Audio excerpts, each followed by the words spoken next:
Right. All right. So, and using the Oh Four shit. Horsemen reference here, it's obviously for you too. Um, what version of the Horsemen is your favorite? Like, because Uh, there was an article. There's been 15 different versions, and I was like, "You a 15-person lie," Yeah. because I can remember like seven. You count the one in the red shirt? Let me start over. One, two, three. Like I was like 15 different versions. Nah, son. So, what is your favorite version? I only listed four, so we're eliminating when Sting was a freaking horseman because I would kick both of y'all in the face if one of y'all said that. And we're gonna take out Paul Roma version of the Horseman as well. oh my So I just gosh. listed essentially the OG version, the Luger version, the Wyndham version, and the Nitro essentially version with Yeah. anything without Mongo, because anything with Mongo in it as a horseman is also worthy of a punch in the dick. So Rest in peace. yes, rest in peace, Mongo. All right. Well, the football player, not the wrestler. Anyway, all right. So, what's your favorite version, y'all? I'm gonna go take this first. I'm gonna go with, and this is gonna be probably maybe a little surprising. I'm gonna go with the version that wound up making it to the Hall of Fame for the WWE, and that's the Wyndham Boo. version. That's the Wyndham Boo. version. I think that version of the Horseman, in terms of people's ability to work, have matches when you're tagged, you could do. I mean, you could really go no wrong putting that version of Barry Windham with anybody. He could tag anybody. He could wrestle singles with anybody. He still really couldn't talk, but didn't need to with that group. So that's what I'm going with: the Barry Windham, Arn, Vic, and Tully. All right, who's up? You want to do your own version of Barry Brother Beavis? No, I'm not. I'm not going to agree with the producer on this. I'm going to go off book, and this might be a surprise. I think I'm going to go with the original Horseman, and Ooh. because all of them could talk, I think the Andersons are one of the least interesting and exciting teams to watch. But they were a force, and sort of everyone had their role. Like Blair was at the top.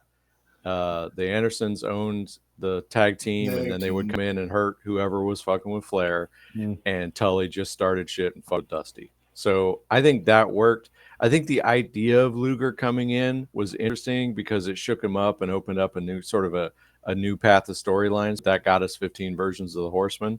yeah, And we've apologized to Luger on our various wrestling podcasts as he was nowhere near as bad as we would have claimed at that time, no doubt. but he fit almost like as bad as Sting did. Like he was there, like waiting to get kicked out. And I Yeah, do agree with you. Barry Windham was, great from a wrestling contribution. But if you think about like what did we see back in the day, we saw promos. We saw very few matches because we were getting pay-per-views. right. So Barry Windham didn't add anything, I think, at that point that the Horsemen needed. I'm gonna go OG, Ole, Arn, Tully, and Flair. Okay. Hutch, you And going you with know OG me, this yeah, too? I'm OG. If I knew this was coming, I would have worn my shirt. Yeah, I mean, again, you can't go wrong with any of those two versions. To me, honestly, the Luger version, it did feel like, okay, let's freshen it up, give him a young dude or whatever, good looking, can definitely fill out the suit.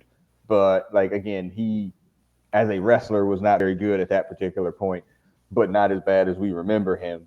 And his ability to talk kind of evolved over time as well. But like, yeah, the any versions after this, That's just chasing glory, yeah, chasing that's former it. glory. Yep, that is it. They were just spinning their wheels trying to find it again, and that was just a mistake. And it's so It's sad when but you look at it.